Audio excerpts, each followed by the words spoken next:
श्री स्वामी समर्थ तुम्हा सर्वांचं माझ्या चॅनलमध्ये मनापासून स्वागत आहे। तर बघा, उद्या आहे चंपाषष्ठी, खंडे नवरात्रीची सांगता, शेवटचा दिवस म्हणजे चंपाषष्ठी। उद्याच्या दिवशी सकाळीच आपल्याला एक फळ घरात घेऊन यायचं आहे। या फळावरती आपल्याला एक उपाय करायचा आहे। आता हा उपाय कसा करायचा आहे, त्याचबरोबर या फळाचं आपल्याला नंतर काय करायचं आहे याबद्दलची संपूर्ण माहिती मी तुम्हाला आजच्या व्हिडिओमध्ये सांगणार आहे। व्हिडिओ पूर्ण बघा जेणेकरून तुम्हाला संपूर्ण माहिती मिळेल।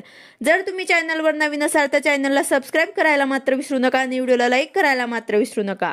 तर बघा, खंडोबाचा नवरात्र उत्सवाला 13 डिसेंबर 2000 पासून सुरुवात झालेली आहे। उद्या आहे शेवटचा दिवस म्हणजे चंपाषष्ठी। 18 डिसेंबर 2023 रोजी चंपाषष्ठी आहे। उद्याच्या दिवशी सोमवार सुद्धा आलेला आहे। हे बघा, खंडोबा जे आहे ते भगवान शिवशंकरांचेच एक अवतार आहेत। त्यामुळे उद्याच्या दिवशी आपल्याला काही सेवा करायच्या आहेत आणि घरामध्ये या काळामध्ये घटस्थापना केली जाते। ज्यांचे देव घटी बसवले असतात उद्या चंपाषष्ठी च्या दिवशी घट हलवले जातात।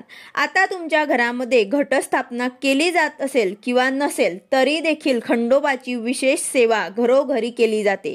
त्यामध्ये चंपाषष्ठीच्या दिवशी तळी भरण्याचा कार्यक्रम असतो। बाजरीच्या भाकरी किंवा लोडगे बनवले जातात, त्यासोबत वांग्याचं भरीत, त्यानंतर पातीचा कांदा यासारख्या वस्तू नैवेद्यामध्ये अर्पण केल्या जातात।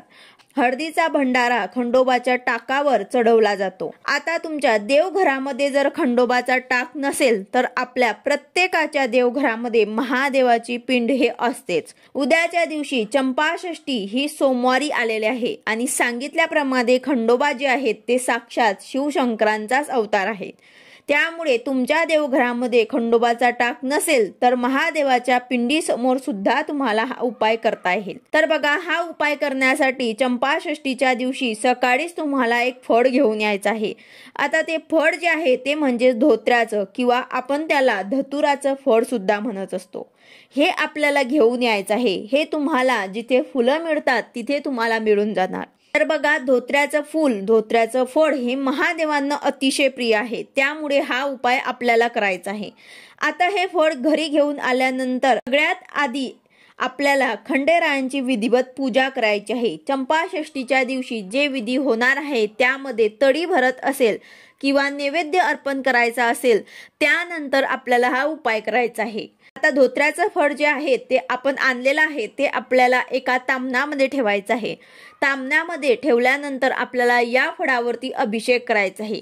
त्यासाठी आपल्याला थोडंसं दूध आणि पाणी लागणार आहे। तर आपल्याला अभिषेक करायचा आहे। 11 वेळा आपल्याला पाणी टाकायचं आहे, मग दूध टाकायचं आहे आणि परत आपल्याला पाण्याने अभिषेक करायचा आहे।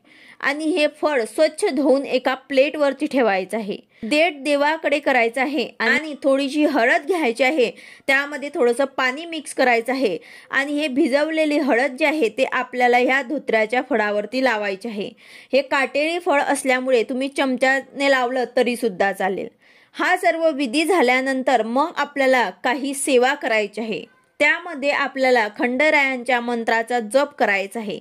खंडेरायांचा मंत्र जो आहे तो तुम्हाला मल्हारी सप्तशती या ग्रंथात मिळेल किंवा मग तुम्ही नेटवरती गुगलवरती सुद्धा तुम्हाला हा मंत्र मिळून जाईल। थोडा अवघड आहे, पण तुम्हाला जर वाचता येत नसेल तर तुम्ही एडकोट एडकोट जय मल्हार सदानंदाचा एडकोट हा जय जयकार केला तरी सुद्धा चालेल। आता यानंतर हे फळ आपल्याला अभिमंत्रित झालेलं आहे। हे फळ आपल्याला खंडेरायांच्या टाकासमोर अर्पण करायचं आहे किंवा मग तुमच्या घरामध्ये खंडेरायाचं टाक नसेल तर तुम्ही हे महादेवाच्या पिंडी समोर अर्पण करू शकतात। आता हे फळ खंडोबाच्या टाकासमोर किंवा पिंडीच्या समोर आपण तसंच दिवसभर आपल्याला राहू द्यायचं आहे आणि प्रदोष काळावरती संध्याकाळी आपल्याला हे धोत्र्याचं फळ जे आहे ते उचलून आपल्याला आपल्या घराजवळ महादेवाचं मंदिर असेल तिथे जाऊन हे फळ महादेवाच्या पिंडीवर अर्पण करायचं आहे। आता आपल्याला हे अर्पण कशा प्रकारे करायचं आहे, हे फळाचं जे देठ आहे, जे दांडी आहे ते आपल्या विपरीत दिशेला आली पाहिजे। म्हणजे जर आपण पूर्वकडनं बसलेले आहे तर ते दांडी पश्चिमकडे होणार। अशा प्रकारे आपल्याला विपरीत दिशेने हे दांडी येईल, अशा प्रकारे आपल्याला पिंडीवर ते अर्पण करायचं आहे। आणि त्यासोबत एक कलश भरून आपल्याला पाणी सुद्धा घरून घेऊन जायचं आहे आणि प्रथम आपल्याला हे फळ अर्पण करायचं आहे आणि त्यानंतर त्यावरती आपल्याला कलशाच्या साहाय्याने हळूहळू त्या फळावरती आपल्याला पाणी अर्पण करायचं आहे। आणि पाणी जे आहे ते पाण्याने आपल्याला त्या फळावरती अभिषेक करायचा आहे आणि त्यावेळेस आपल्याला हटकेश्वर महादेवाचा मंत्राचा पठण करायचं आहे। आता हटकेश्वर महादेवाचा मंत्र कोणता आहे तर ओम श्रीम हटकेश्वराय नमः, ओम श्रीम हटकेश्वराय नमः या मंत्राचा आपल्याला जप करायचा आहे आणि त्या फळावरती आपल्याला कलशातील पाण्याने अभिषेक करायचा आहे। सोबत तुम्हाला श्री शिवाय नमस्तुभ्यम या मंत्राचा सुद्धा जप करायचा आहे। या दोघी मंत्रांचा तुम्हाला जप करायचा आहे। यासोबत जे मनात तुमची इच्छा असेल ते सुद्धा तुम्हाला बोलायचे आहे। हटकेश्वर महादेव जे आहे ते आपल्या आयुष्यात असलेले दुःख दारिद्र्य नष्ट करतात। तर बघा अशा प्रकारे उद्या सोमवारी चंपाषष्ठीच्या दिवशी तुम्हाला हा उपाय नक्कीच करायचा आहे। तुमची कुठलीही इच्छा असो ते किती दिवसांपासून पूर्ण होत नसेल तर तुम्ही हा उपाय करून बघा, नक्कीच तुमची इच्छा मनोकामना जे आहेत ते पूर्ण होईल। तर अशा प्रकारे अतिशय प्रभावी उपाय आहे, एकदम साधा आणि सोपा उपाय आहे। तुम्ही करून बघा, तुम्हाला नक्कीच अनुभव येईल। व्हिडिओ आवडला असेल तर लाईक करा, शेअर करा, सबस्क्राईब करा। भेटूया अशाच नवीन व्हिडिओ सोबत। श्री स्वामी समर्थ।